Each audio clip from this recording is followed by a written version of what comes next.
Welcome to Buddha at the Gaspump. My name is Rick Archer, and my guest this week is Radhanath Swami. And Swamiji has written a beautiful book, which I read last December and January, and I've been telling people about it ever since. Inspired a lot of other people to read it. It's called The Journey Home. I have it here. And he'll tell you what the book is about, but I just want to add that, you know, obviously the man is much more than the book. The book is a story about something that he did 40 years ago, and I'm sure he's done a lot since then, which isn't mentioned much in the book, so maybe we can get into that.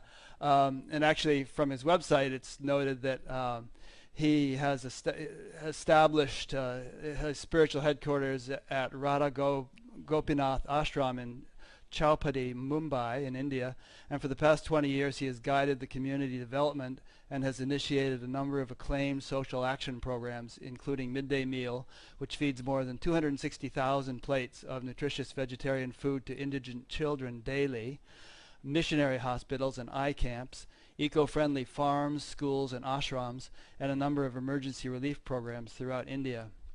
So Radhanath Swami, as you'll see during this conversation, has really dedicated himself to God and to the service of God, and not only in an abstract way, but in a very meaningful and concrete way that is benefiting hundreds of thousands of people. So again, welcome and thanks for this opportunity. It is my great pleasure, Rick, to be with you, and I'm so honored that you're allowing me to be with you and your listeners today. Oh, the honor is mine. So I'm pretty good at giving people a synopsis on your book, but I have a feeling you're going to be better at it. So perhaps you could, tell us the story in a nutshell of that your book tells, and then obviously if people are inspired, they'll read the whole book. It's the story of a boy who was born in the Chicago area. And I spent my teens in the 1960s, which was a very turbulent time. There was a civil rights movement, there was a Vietnam War, there was the counterculture, and I was very much affected by all these things and more. And it caused me to really ask serious questions about real fulfillment, real purpose, and what I could do to make a difference in the world. And I heard a statement that if you do not have an ideal that you're willing to die for, you have nothing very meaningful to live for. I yearned to find that ideal.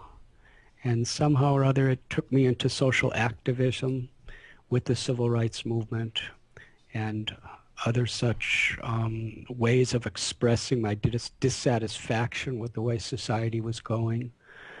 But then I came to a realization that the people demonstrating against what we considered problems, we had the same problems within ourselves.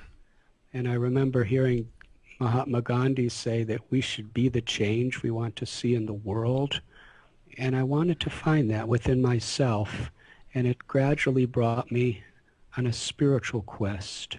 Myself and my very, very dear lifelong friend Gary, when we were 19 years old, we decided to take a summer trip to Europe with the assurance to our parents that we would be back for the next semester of college. And somehow or other, the first day we arrived, we lost whatever money we had. Our sponsor was robbed, and Gary and I were just hitchhiking from place to place, in many ways making the scene of the counterculture of those days. But something happened to me. There was a calling in my heart that seemed to be taking me away from all these things. And I found myself spending most of my time either on the banks of rivers, contemplating, meditating, praying, reading scriptures, or other philosophical books, or I was going to synagogues or cathedrals. And ultimately, Gary and I were living in a cave in the Greek island of Crete. And there I had a calling to go to India. Gary was not willing to go with me. It was a daunting idea to hitchhike through Turkey, Iran, Afghanistan, and Pakistan with no money. But I left him and began this quest. I studied Christianity and Judaism quite deeply. In the Middle East, I studied Islam. And ultimately, after about 6 months of hitchhiking, I arrived in India. And the book, The Journey Home, I share with my readers some of the highlights and lowlights of my journey across the Middle East and Europe. And then I became a sadhu, or a wandering spiritual seeker in the Himalayas, and lived in the ashrams of many very famous spiritual personalities, and also many who the world may never hear of. And I studied with yogis and gurus and lamas and sages, and the realizations I got and the wonderful, wonderful wisdom that I received through nature, through saintly people, through common people, I tried to share in The Journey Home.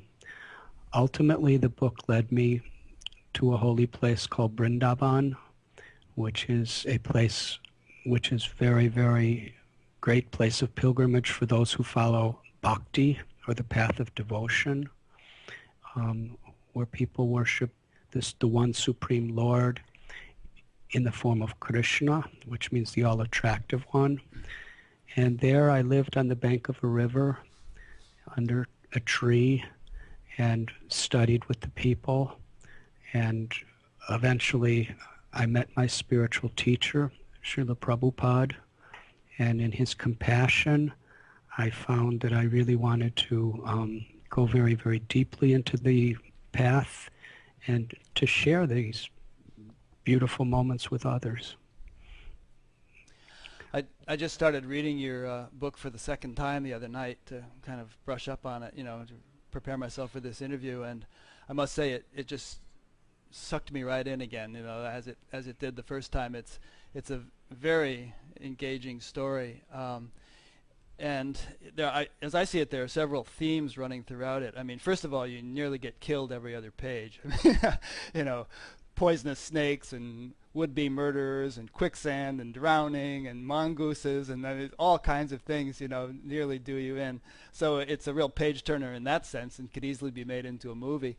But there's an undercurrent to the book which I find intriguing, and which kind of reminds me of that, the idea of the Saraswati River, coming underground and joining the other two rivers at Allahabad, and that is that there's,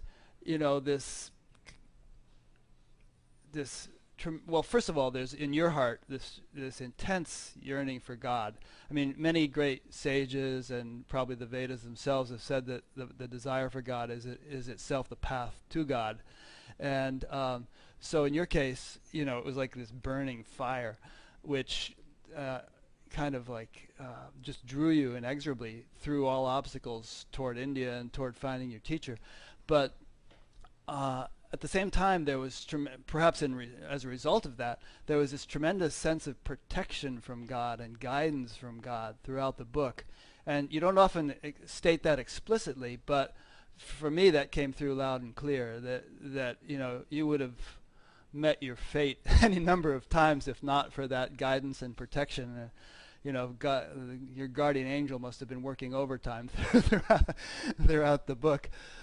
There's so many instances. Boy, it's really an exciting story, but also a very beautiful. I mean, to me, it eclipsed Autobiography of a Yogi as a spiritual autobiography. Just really fascinating. So perhaps you'd like to respond to that. I don't mean to embarrass you, but because I know you're a modest man. But that was my feeling in reading the book. I think your recollections of the book might be better than the book itself. No, I'm reading it again now. But I'm very honored that you appreciate it so much. But it really is true, Rick, that when we when we really make that ideal our life and soul, I really didn't have any money. I didn't have any physical protection, and I put myself on the line, going to places I didn't even know where I was going. Yeah.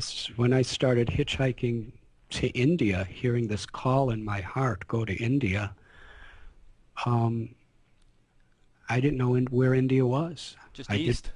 I didn't have a map. I just had faith if I keep hitchhiking in the eastern direction, someday I'll arrive in India. Yeah. And when you put yourself on the line like that, many, many dangerous things really could happen. But I saw then, and it's even clearer to me now, that which each of these situations, it really was a blessing that was preparing me for what was next. And if I didn't go through everything I did go through, I may have not had the gratitude or the intuition to really accept the blessings that were given to me. Yeah. I interviewed... I'm sorry, go ahead. I found that God protected me in so many ways, but all I really had was gratitude and faith. Faith that I was doing the right thing for a right cause and that God would be with me. And gratitude that whatever came was a blessing. Yeah, and you had them in abundance.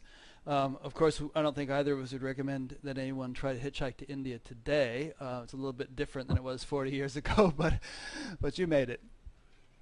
I request my listeners, please do not attempt to hitchhike through the Middle East today.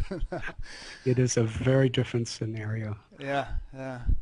And another thing I found fascinating was that you had this sort of inner conviction that you were not going to accept a teacher or a guru until you knew for certain that it was the right one. And you declined offers or opportunities from a number of very famous ones. I mean, Tatwala Baba and Anandamaima and Muktananda and Maharishi perhaps, and quite a few others. And even your own teacher, in fact, you met him, and yet you weren't quite ready to sort of make that commitment, and you had the integrity to want to be sure that when you did make that commitment, you did it 100%, and you weren't a dilettante, you weren't dabbling, you were looking for kind of an ultimate thing to commit yourself to. Yes, I respected and honored most all of the teachers who so graciously showered so many blessings and so much wisdom upon me. But I vowed within myself that I wouldn't commit myself unless I really, really had that confidence that I would remain faithful to this person and to these teachings throughout my life. And I didn't have that confidence. Although I loved all these people, I respected them, I didn't see fault in them. I just didn't feel that confidence until I believe God revealed it was the right time. I suppose, would you say that gaining that confidence was a function not only of who the person was that you were going to commit yourself to, but your own innate readiness, to commit? Very much so. And you had to go through a lot of stuff before you were ready. I think I was just such a far away from God that I had to go through a lot before I was ready. I don't think you were very far away. In fact, I don't think any of us are very far away, but you were consciously not far away. So, again, harking back to something we discussed a few minutes ago, they say that the desire for God is in itself the path to God, and you had a burning desire for God, and, when you were 19, not a very clear sense of having realized God or who God was or what God was. You just had this burning desire. But now here we are 40 years later, and I'm not going to like leave out what's happened during the ensuing 40 years, but if we could jump ahead to the present, do you feel that desire has been fulfilled? I feel that that desire very much was fulfilled beyond my expectation.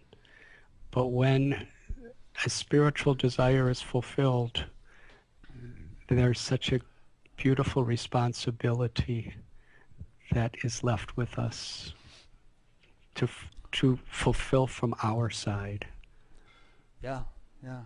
What is God fulfilled the desire that I was praying for, but now I feel the responsibility to fulfill the desire on how I can serve the Lord and serve the people of this world as an instrument of that grace.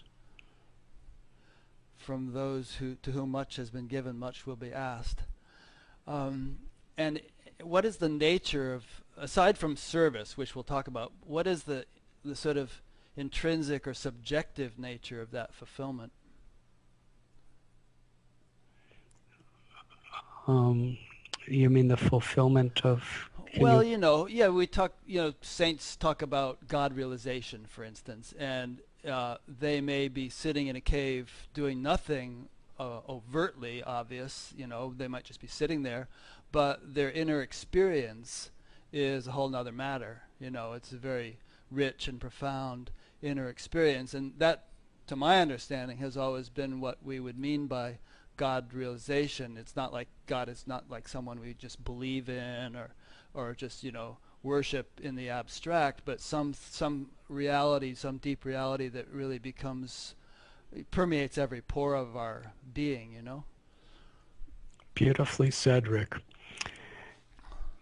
On the path of bhakti, we understand that the most fundamental need of every living being is pleasure. Mm-hmm. Everyone is looking for pleasure, from the insignificant insect to the great kings. Things like physical objects or prestige or fame, those things can give pleasure to the body and to some extent the mind. But the only thing that can really give pleasure to the heart is love. Therefore, the essential need that we all have is to express love and to receive love. And bhakti teaches us, and the essence of what I found to be all the great religions of the world, that the origin of that love and the fulfillment of that love in its highest sense is to awaken the dormant natural love between the soul and God.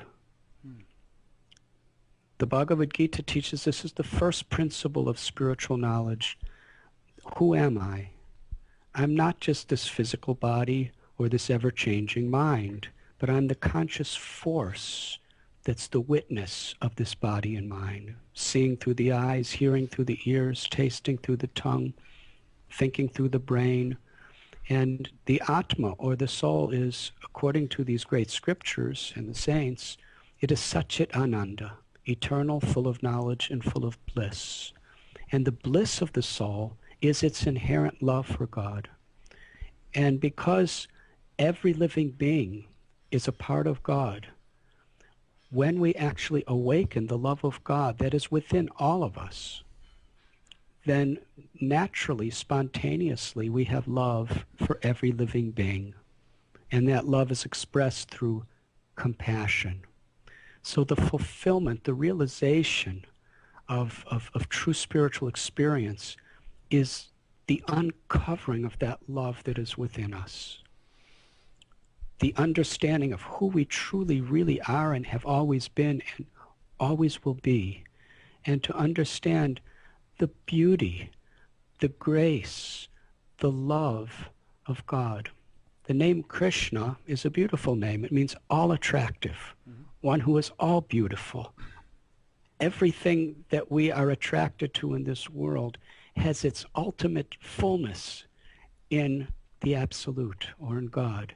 And we all have a very intimate, natural personal relationship with that Supreme.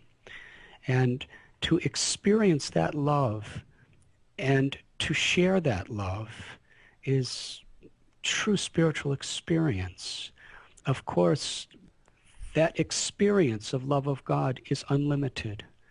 And even if we connect to a small particle of it, a drop from the ocean of it, that little drop from the unlimited ocean is enough to wash away all our grief and all of our fears and all of our anxieties and fill our heart. But once we taste that drop, then our aspiration is to go deeper and deeper and deeper into that ocean and to help other people to find the joy of the depth of that ocean, of the love that is within each of us. I picked up on a couple of different themes in what you just said. One is the love of God and our relationship with God, and the other is knowing who we are, essentially, self-realization, as it's sometimes called. And, I've heard some teachers say that, in a way, self-realization is a prerequisite for God realization, in that if you don't know who you are, how are you going to know, who or what God is? And in fact, that if you don't have that kind of stable foundation, unshakable foundation of self-realization, the immensity of God would just be too much. You couldn't even telephone from a distance; you'd be overwhelmed. But with that stability, with that sort of inner awareness of the self, then one can, progress to, very rich and profound realization of God. Does that concur with your experience and understanding? It's perfect. It's Okay. perfect. It is very, very important that the first stage of our self-realization is to understand who I am. And there's a beautiful verse in the Bhagavad Gita, in the 5th chapter. Vidyavanaya sampane brahmani gavihastini suni chaiva supake cha pandita samadarshana. That real wisdom is to see every living being with equal vision. Whether one is a priest or a businessman or a politician or a farmer or a man or a woman, or whether one is Asian or African or American, or whether one is from any religion or no religion, or whether one is a human or an elephant or a cow or a dog or a cat. Wherever there's life, life is sacred. Life is a spark of God. It's divine.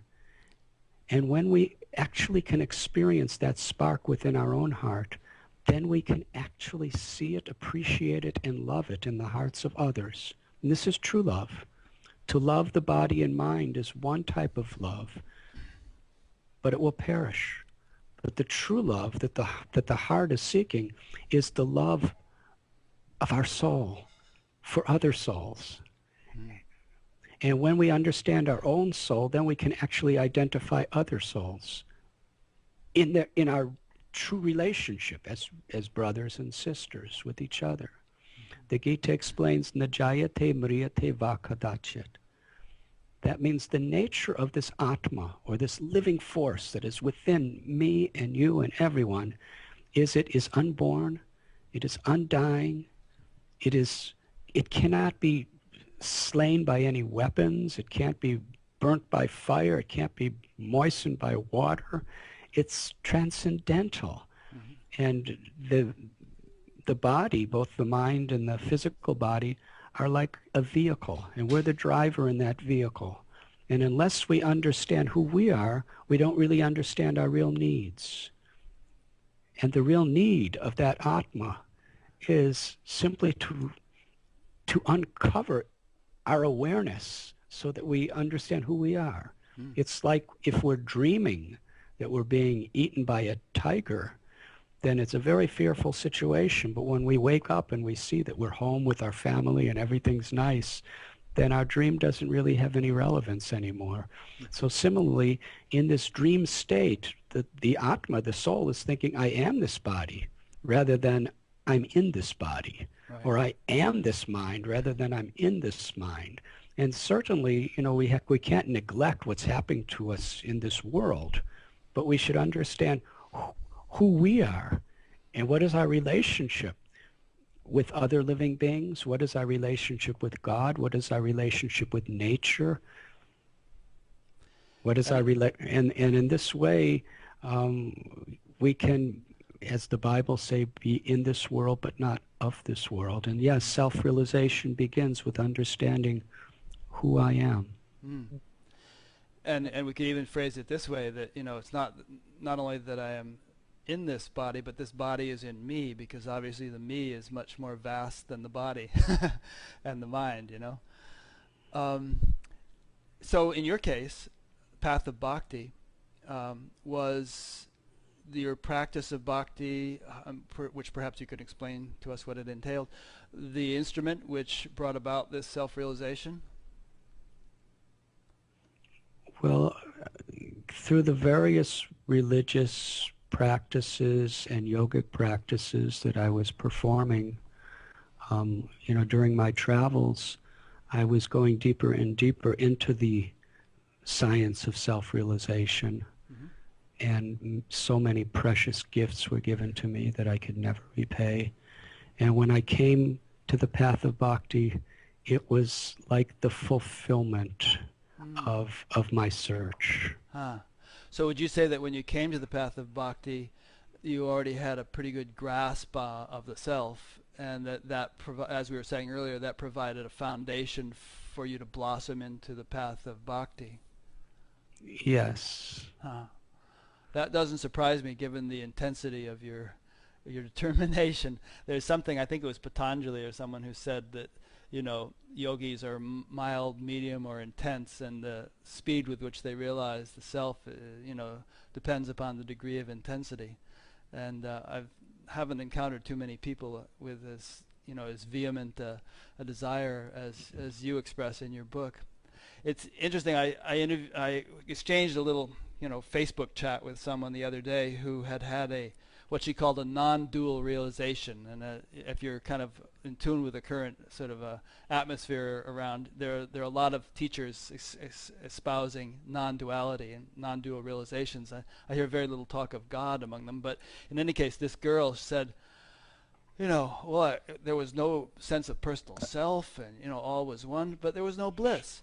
And she said, well, is that all enlightenment is? It's been hyped up to be this great blissful thing, and I'm hardly even interested now. It didn't have the allure that I expected it to have.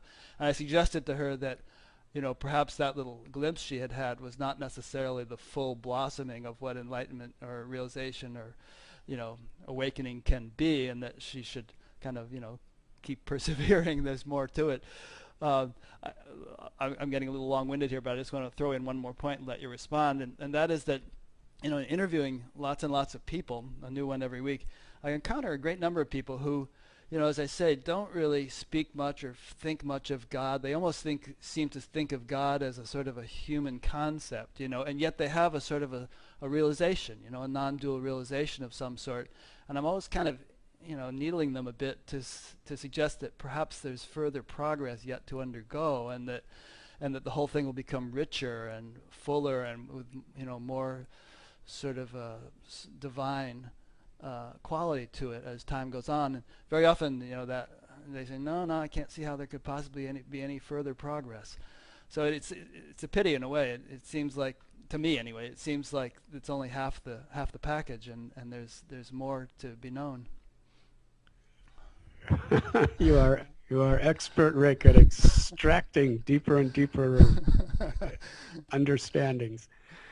To be honest with you, I had the same dilemma on my journey, and I have written about it in the book, The Journey Home, that I met people that I saw such incredible character of compassion and self-control and enlightenment, and some of them were talking about the absolute being a very all-pervading impersonal experience, and others a very intimate, loving, personal experience. And I loved my teachers in both of these schools and the many variations among these schools. Yeah. And, I was only 19, 20 years old at the time, and I was really seeking, and I couldn't just accept superficial answers. Some people gave me, when I questioned, is the absolute dual or is the absolute non-dual? Is the absolute personal? Is the absolute impersonal?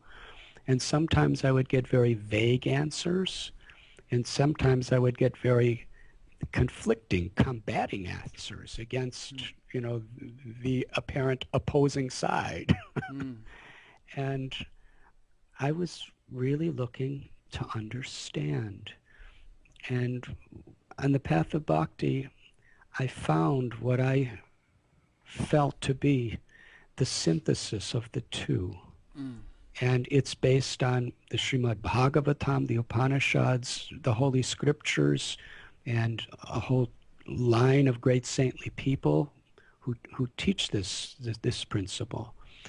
And I'll share with you a little piece of it. Please. That there's a beautiful verse in the Vedas, Vadanti tat tattva vidas tattvam yajganam advayam brahmeti paramatmeti bhagavan iti shabdyate. That there's one absolute truth.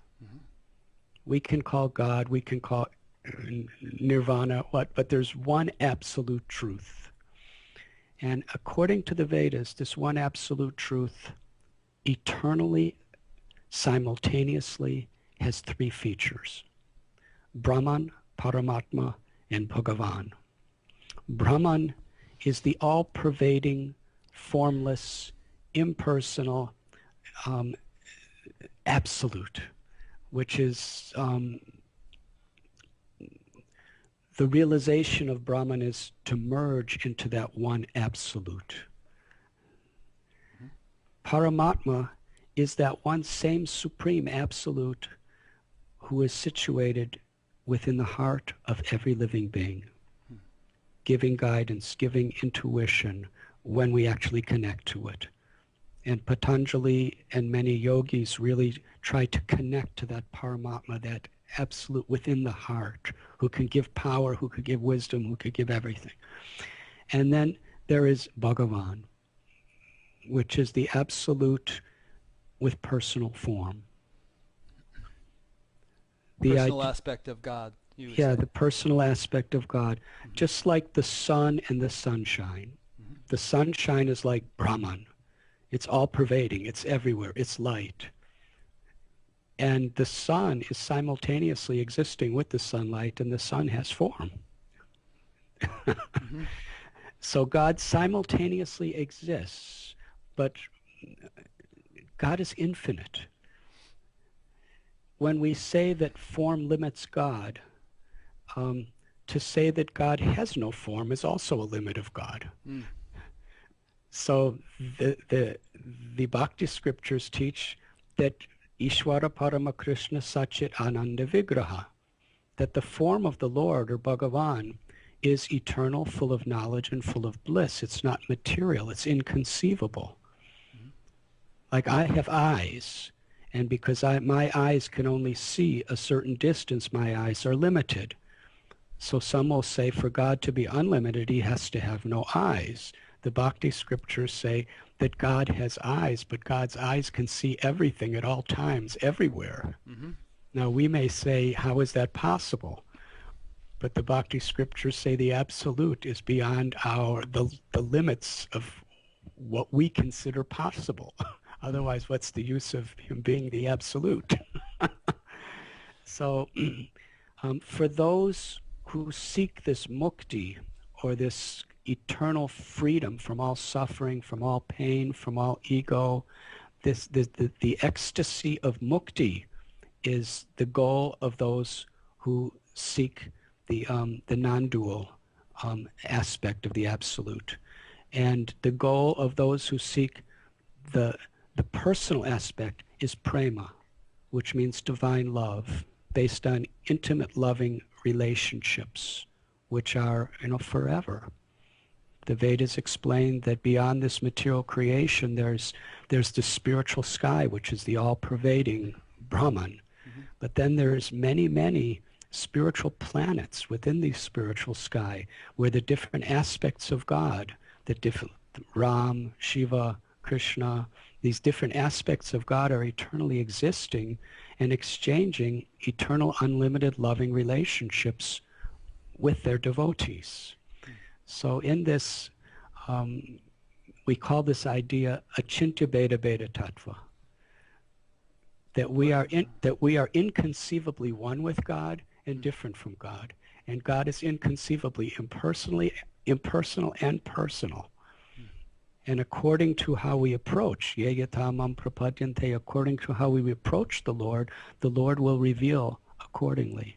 Mm-hmm. And this was very important to me, because I met people who worship Ram or worship Krishna in a very, very personal way, and their goal in life was to have eternal loving relationship with the person of God.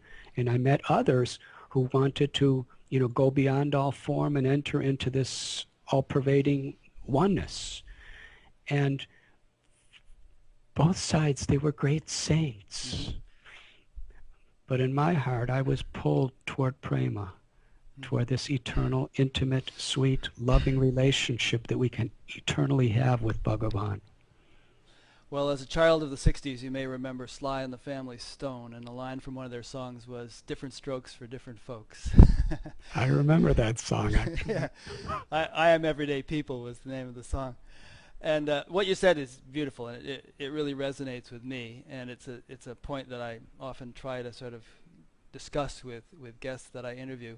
And it just seems to me that it's not an either-or situation. And in fact, some of the, in fact, obviously different people have different proclivities and makeups, and they gravitate in one way or another towards this. But some of the great saints, were very much an embodiment of both bhakti and gyan. Like Shankara, for instance, who great jnani, wrote commentaries on the Upanishads and all that, but at the same time he was a great devotee and wrote Bhaja Govindam and all these wonderful devotional hymns, and so I don't know if the two have to be mutually exclusive.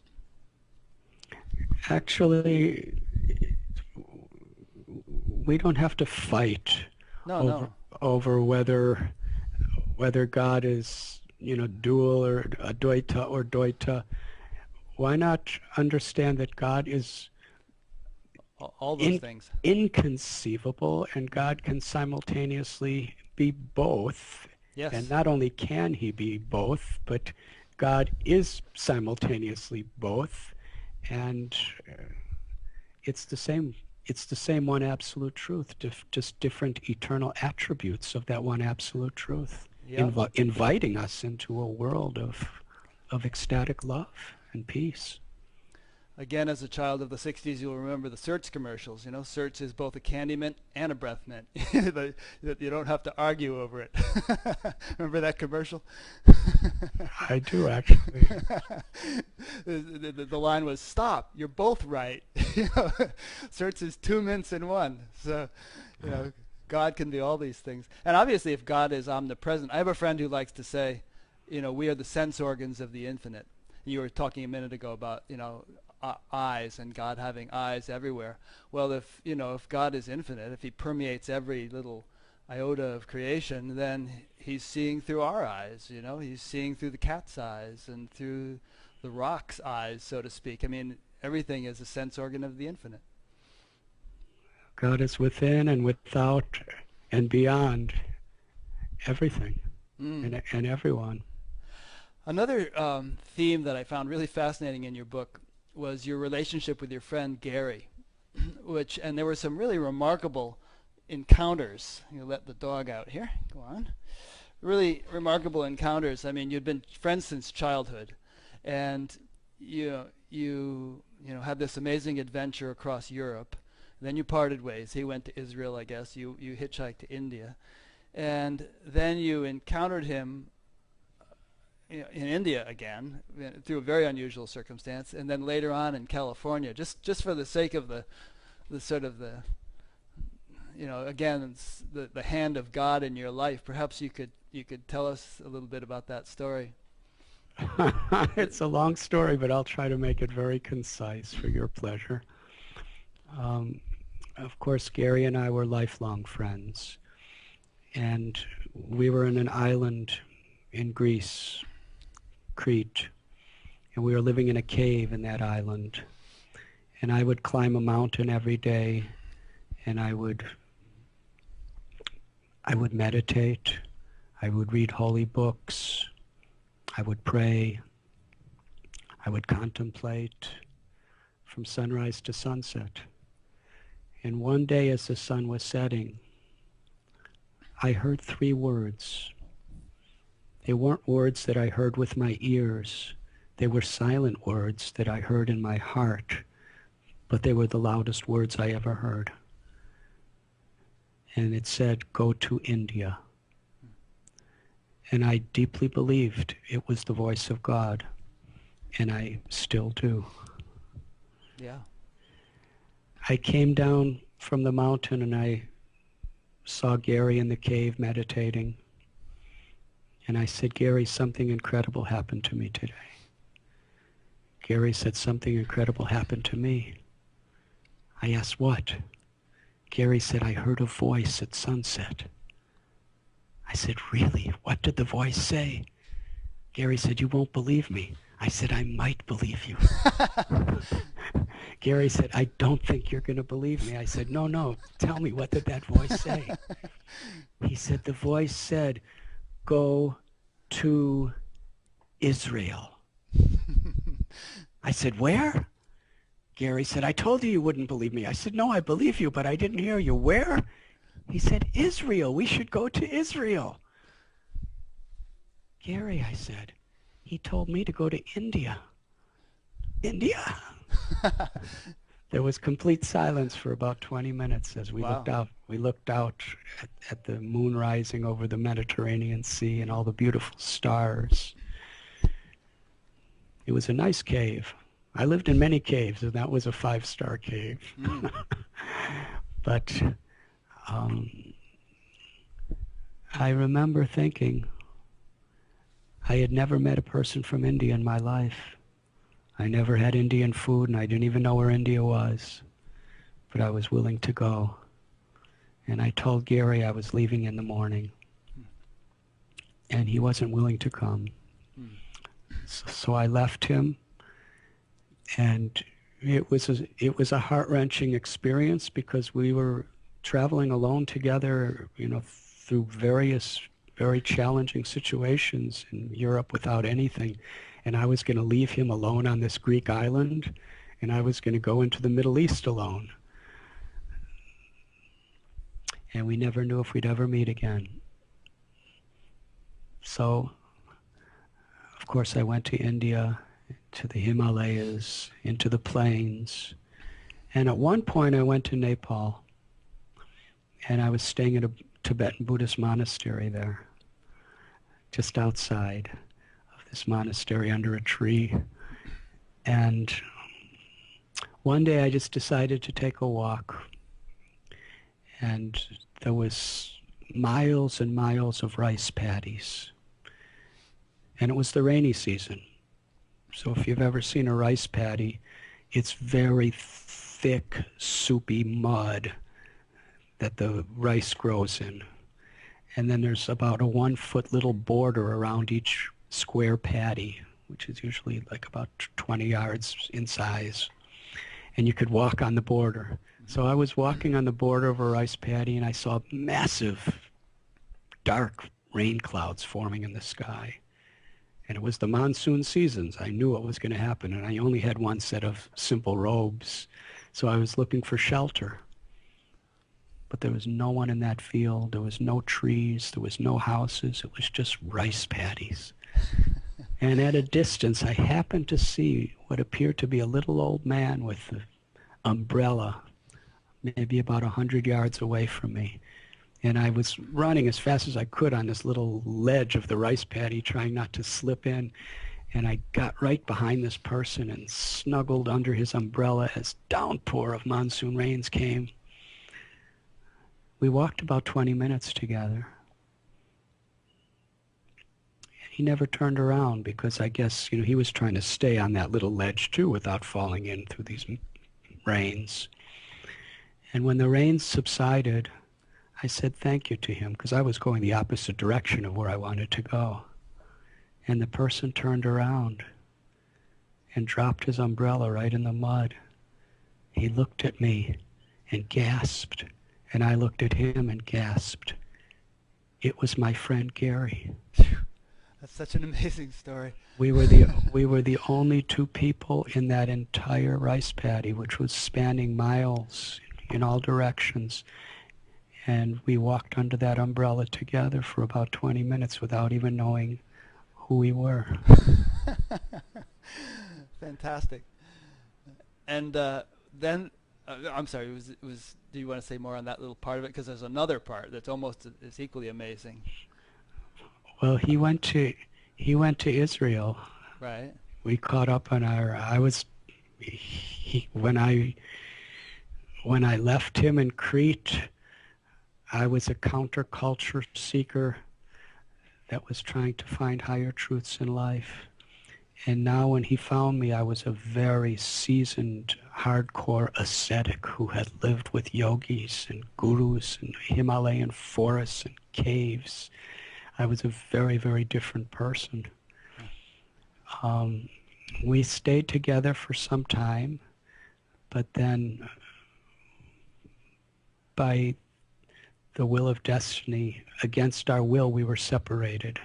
Somehow or other, I was supposed to meet him somewhere, and I got sick, and I couldn't go. And that's an incredible story, actually. Mm. And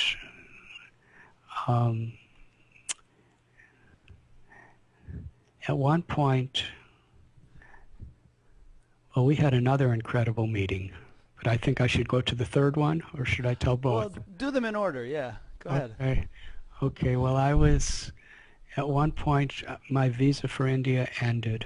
I had already been there for some years, and I was living in Pokhara Valley in Nepal, which is at that time a very isolated place. And somehow or other, I found a cave to live in there. It was a beautiful cave. During those, it was five star. Oh, 5-star.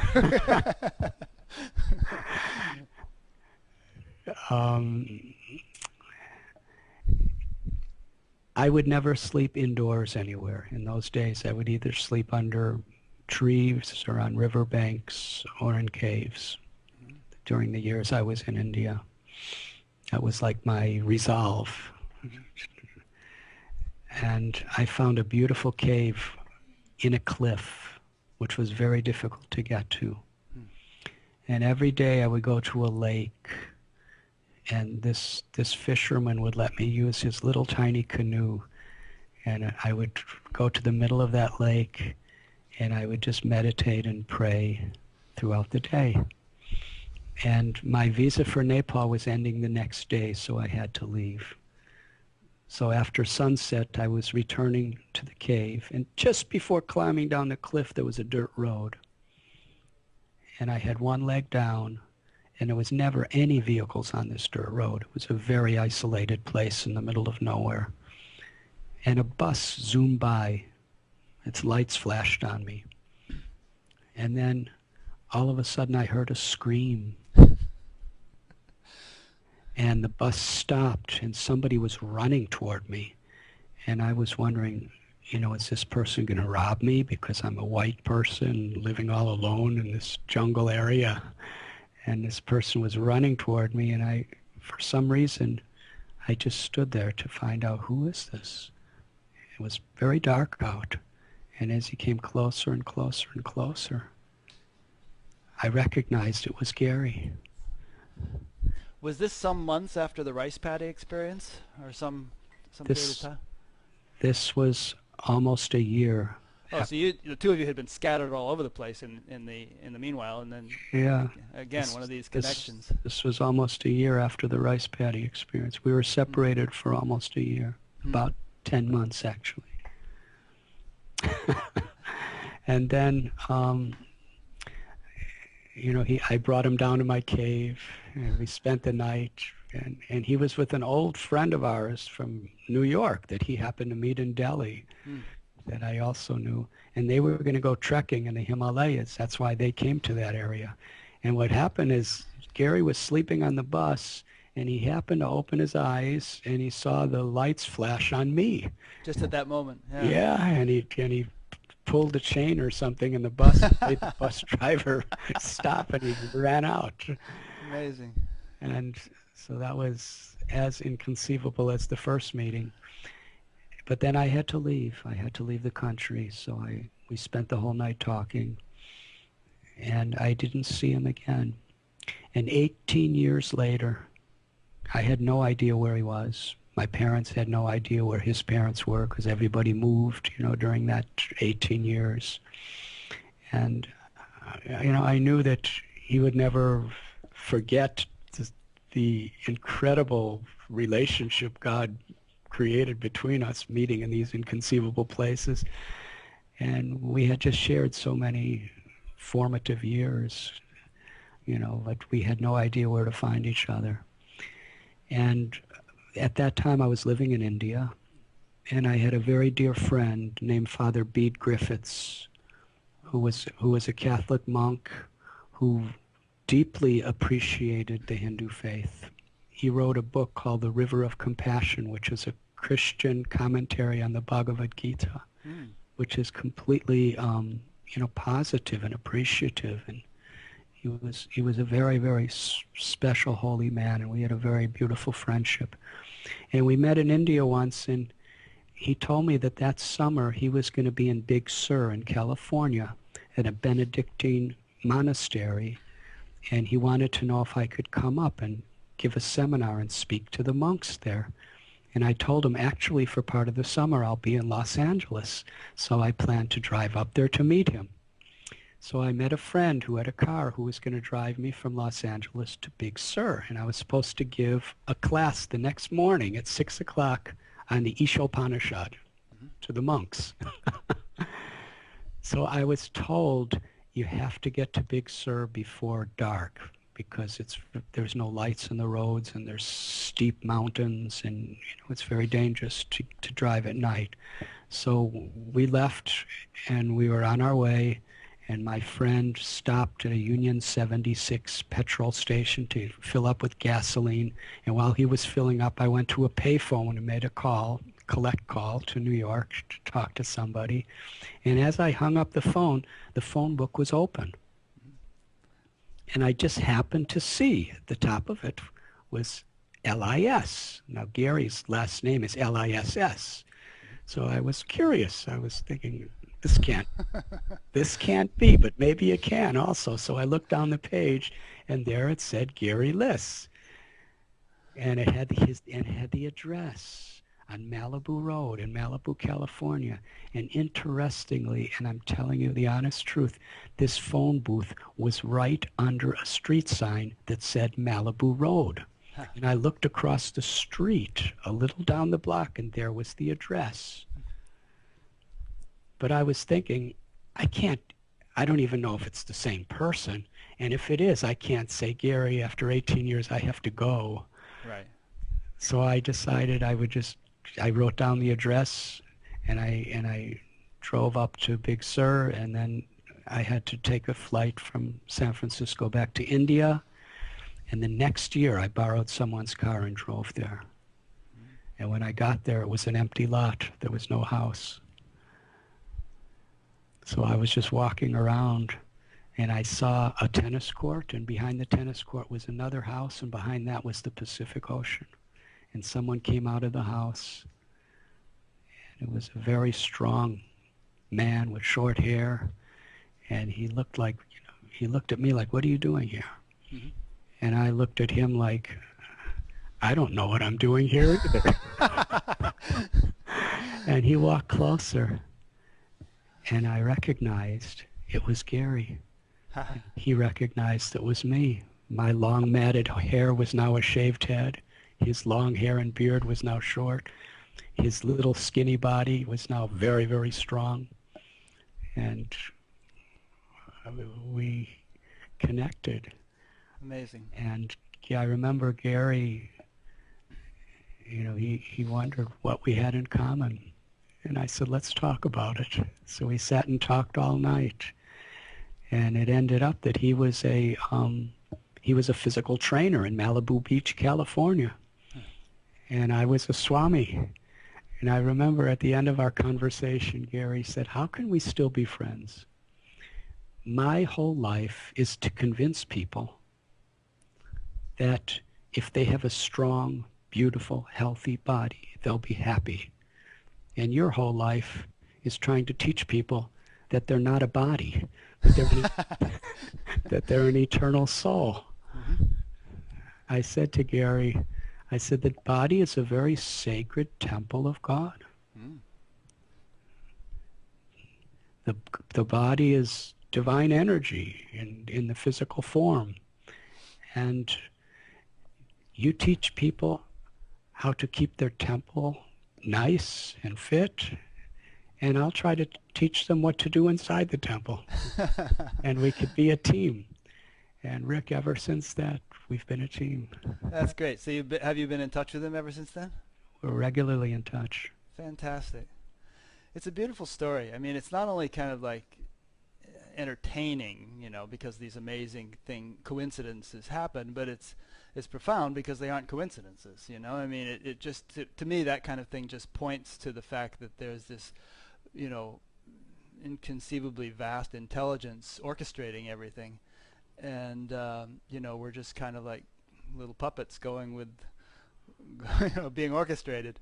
And, things work out in ways we could never have organized them by our own wits. It's very true.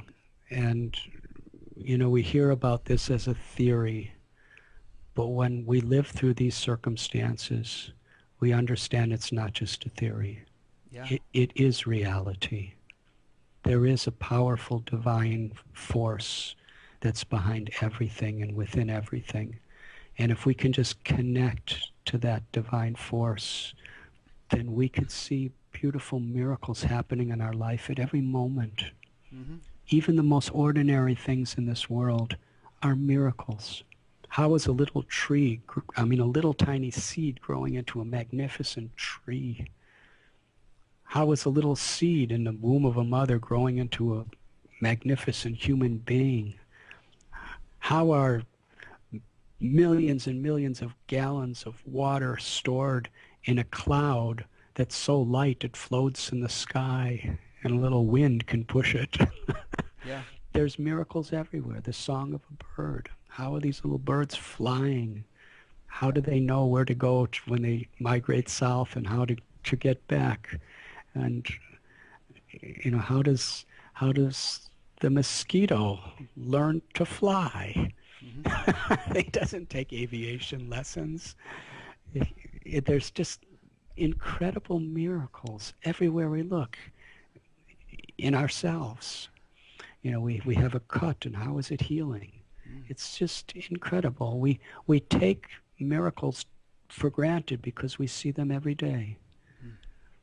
But when we really connect and see how incredible, inconceivable things happen when we open our hearts to let them happen, then we can actually appreciate the miracles all around us.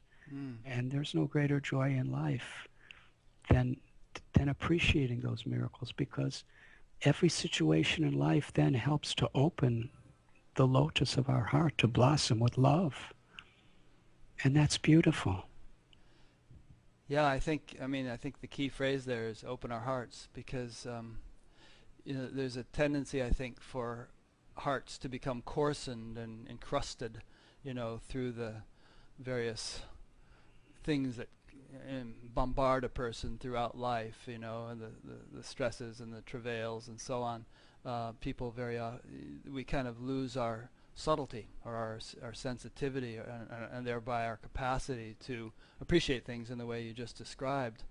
But there are a variety of methods, probably uncountable number of methods for reversing that trend and becoming more attuned, more sensitive, more dwelling more in the heart, as you say. Yeah, yoga means to reconnect or reunite. And religion comes from the Latin word religio, which means to bind back. Mm-hmm. Yoga and religion mean exactly the same thing, to reconnect with our own essence. Yeah. And there are different methods of reconnecting to that essence, but the essence is the same. Right. And that's what's so important. Today in this world, um, our tendency is so much to become attached to the external, superficial aspects of something, whether it be a religion or whether it just be life itself. But the purpose of religion, the Bible says the first commandment is to love God with all your heart, all your mind, and all your soul, and to love your neighbor as yourself. And the Bhagavad Purana of the Vedas tell, Savai Pung Sang Paro Dharmo Yato Bhaktir Hokshaje Ahoitiki Aprati Hata Yayatma Suprasidati, which means the supreme dharma is to awaken that love within our hearts, to reconnect with that divine essence within us, and to be an instrument of the grace of that divine essence in everything we do, everything we say, whether we're housewives or husbands or wives, or whether we're students or professors or politicians or engineers or doctors or lawyers or farmers or radio interviewers, or whether we're swamis. Uh-huh. The idea is, in whatever we're doing it not because we need to get something from it.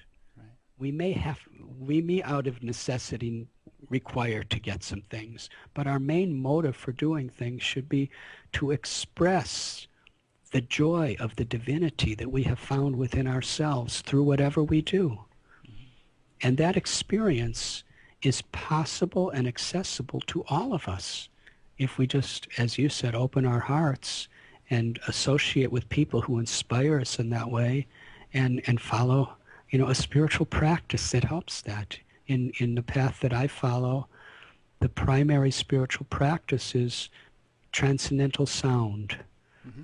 or kirtan, or japa, which is this, we chant mantras, which are holy sound vibrations, the names of God. And there are many, many mantras in many, many religions, and many, many mantras within the Vedic religion.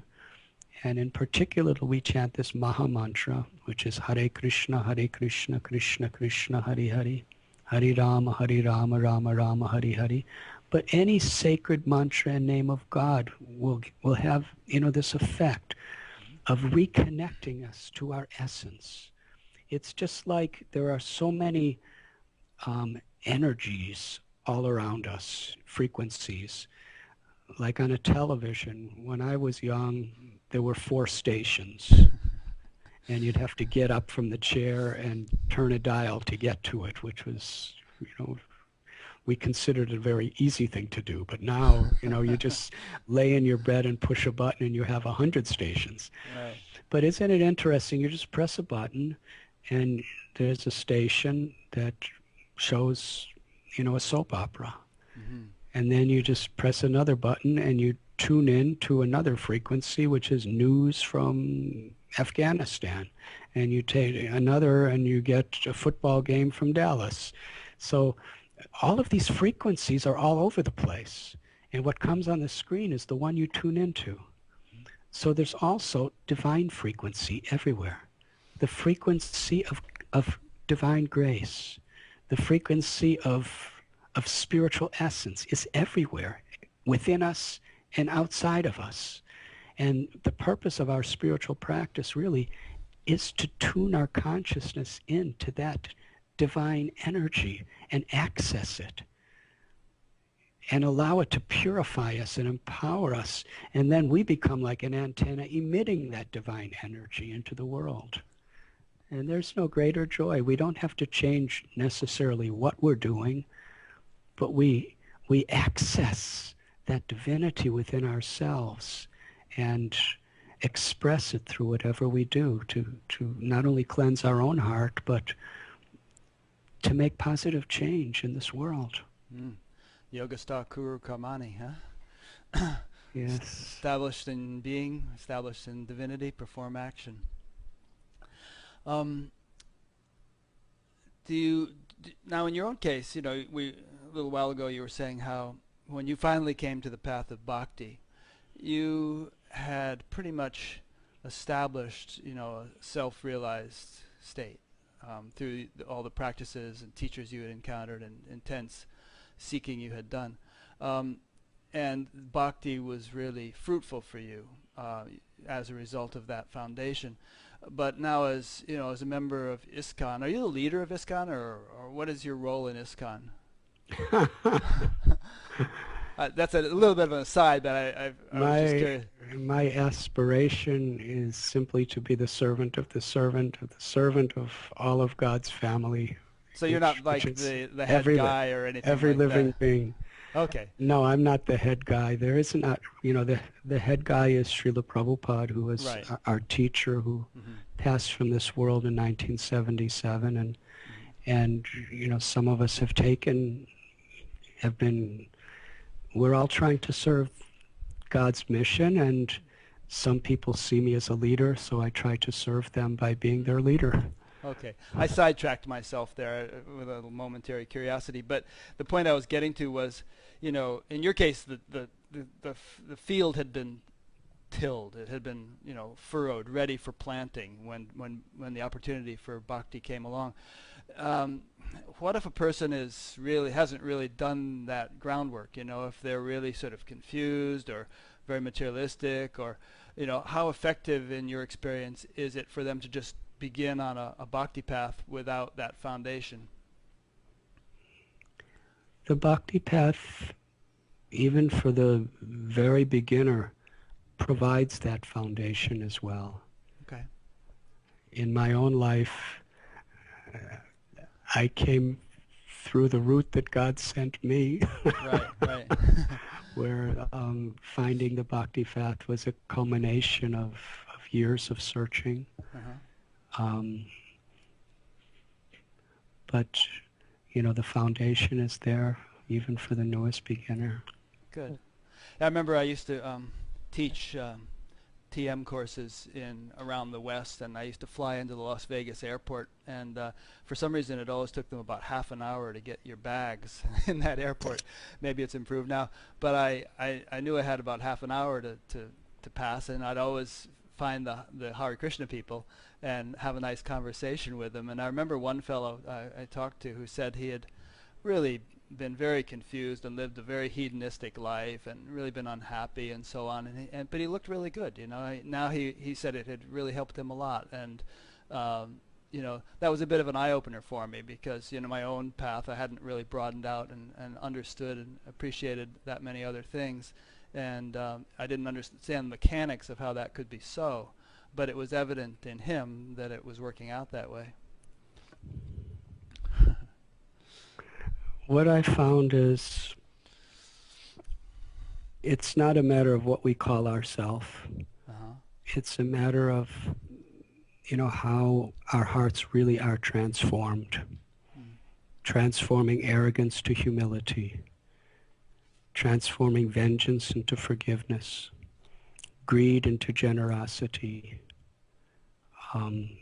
Anxiety into peace. The desire to exploit to the desire to serve, exploiting selfishness into unselfish desire to please others.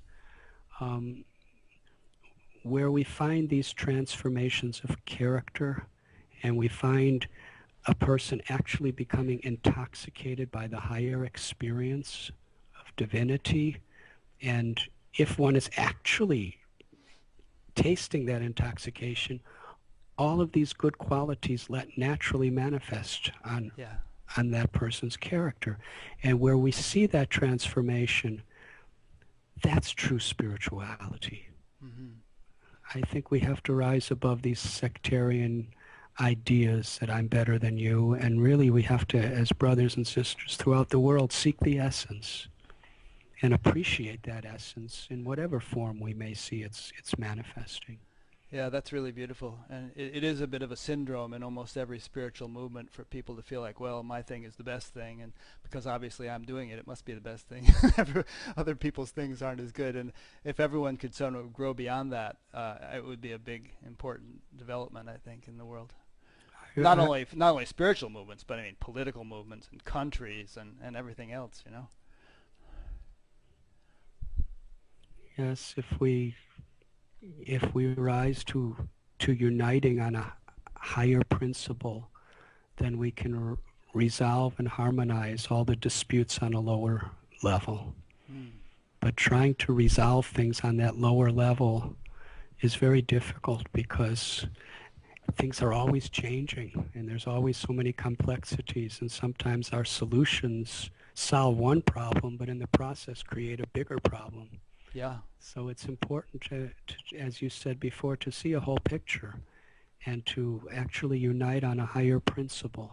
And that higher principle is the essence of human life, the essence of the opportunities we have, the essence of the teachings of the great saints and the great religions and the great spiritual paths.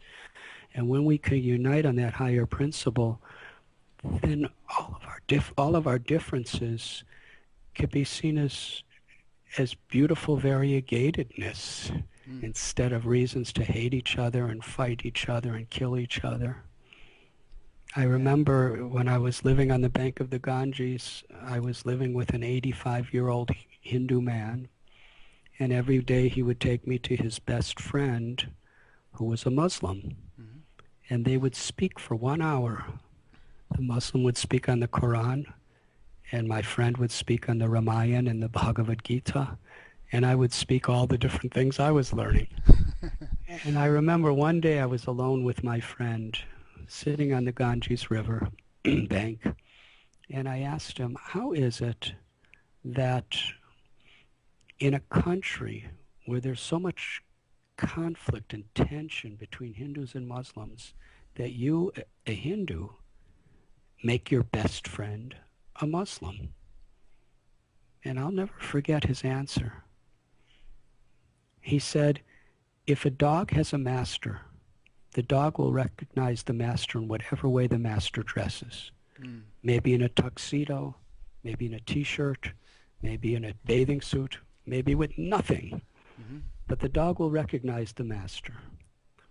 If we can't recognize our master, God, when the Lord is in a different form or in a different dress to different people in different places in different times in history, then we have so much to learn from that dog. Beautiful. I should probably let you go pretty soon because I know you have to get someplace. But what you just said reminded me of a story I heard you tell on YouTube, where you were teaching a cooking class at a college in Ohio or someplace, and this fundamentalist preacher was like, you know, across the way and yelling and screaming about how you're going to go to hell. And but you know, eventually the two of you became friends, and he actually ended up, I think, taking your cooking class, and there was this, and it's well worth hearing. I mean, if people want to hear it, they can email me and I'll send them a link to it, or put it on the website with this. But it was just beautiful the way you handled him, you know, with just sort of love and patience and openness, and you know, you didn't kind of play his game, you know, of, you know, my thing's better than your thing or whatever, and it just won his heart, you know. It's a beautiful story. Yeah, at one point he said I was going to hell. And I said to him, well, where are you going? And he said, I'm going to heaven. And I said, well, if you're going to heaven, I'll probably be happier in hell. Because if heaven is filled with people who are so judgmental and so hateful, I think hell might be a better place. Yeah.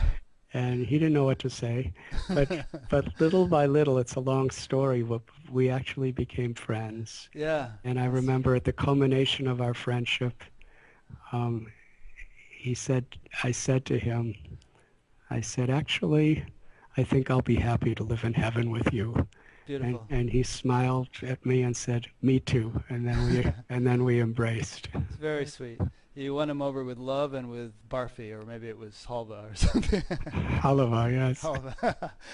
Before we close, do you want to say anything about the work you have been doing in India? I mean, I kind of promised our listeners that we'd kind of cover what you've been doing for the last 40 years since the conclusion of the book, and we don't have perhaps enough time to do justice to it. But would you like to sort of give us an overview of what you've been doing all this time and the projects you're engaged in and what you're doing currently?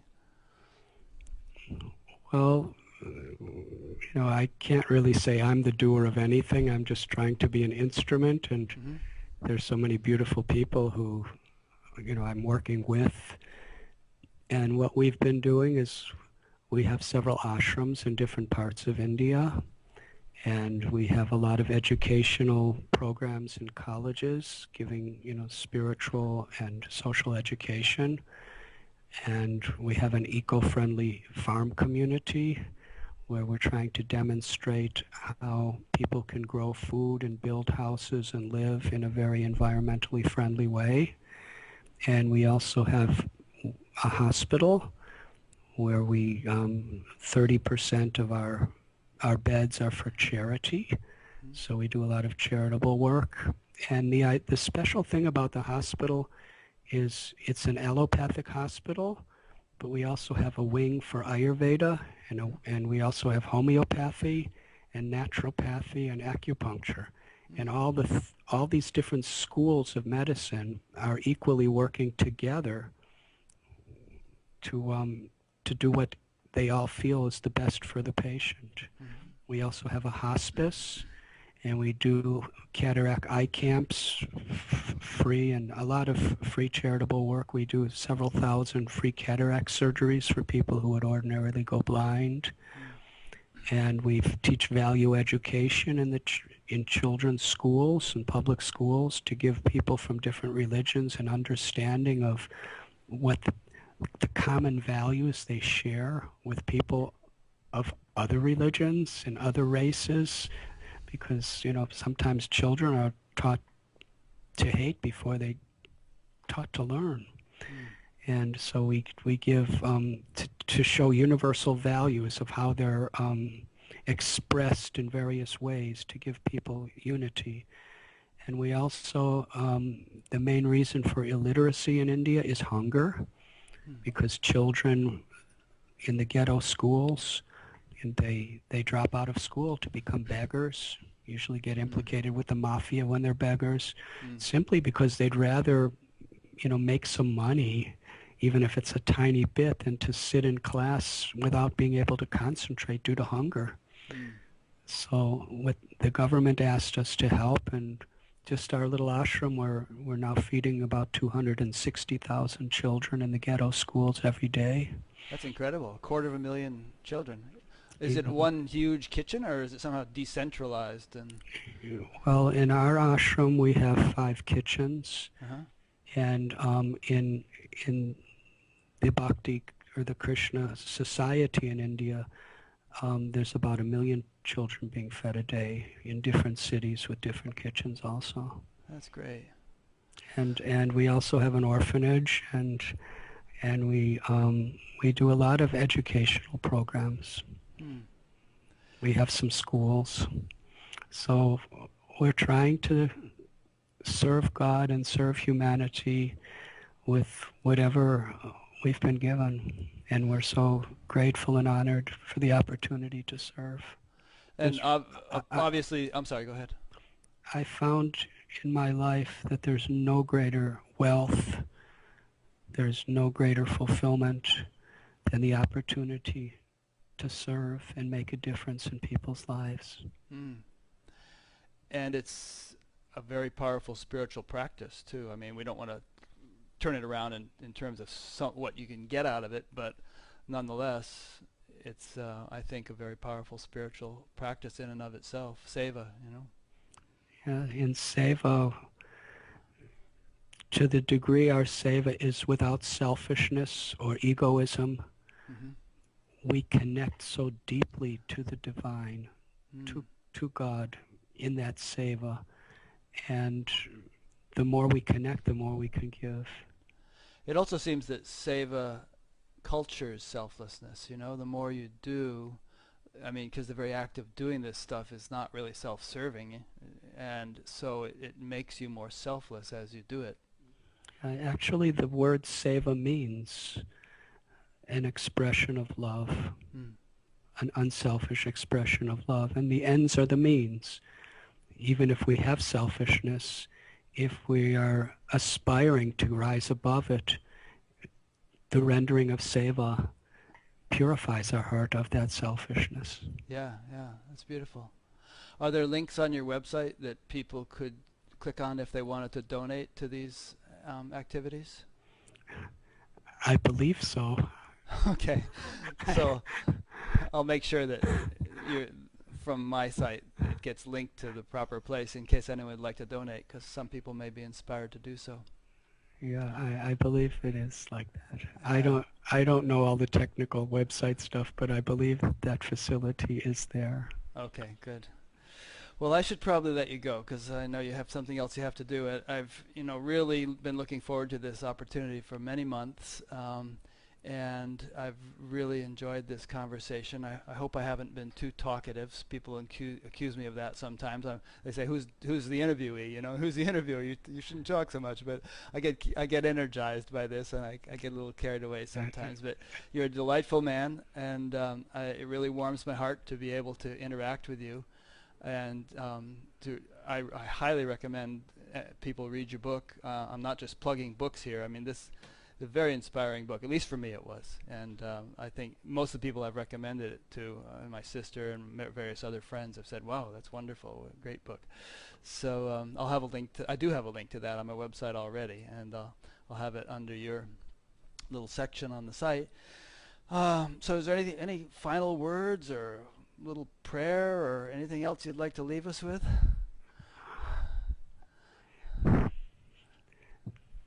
Life provides beautiful opportunities at every moment. And if we look for those beautiful opportunities, they will be revealed to us. And by just connecting, by making priority of our spiritual practice, chanting God's names, meditation, prayer, whatever it may be, by making that a priority in our life, we develop a foundation that can keep us stable and keep us holy, whatever sunny days or stormy days may come upon us. And then we will actually see the beautiful opportunities that we have at every moment.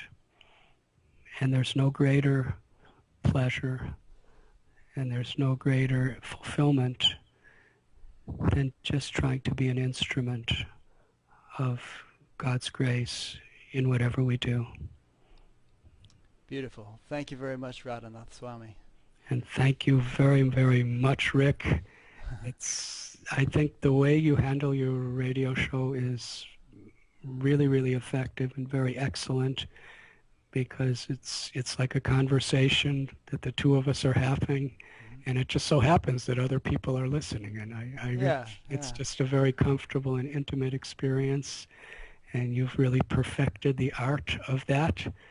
And it's such a pleasure to meet you and to connect with the goodness of your heart, and I'm so happy that you allowed me to meet all of the listeners of this beautiful show. Thank you, Rick.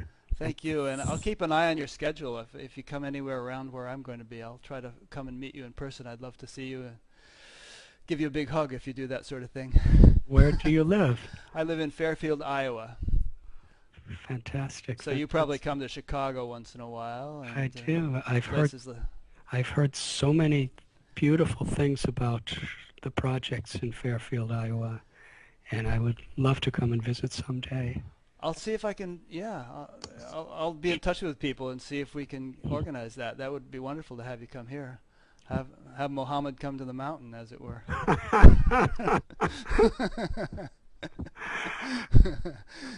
Well, whatever you call it, I'd love to come and visit you. Okay, great.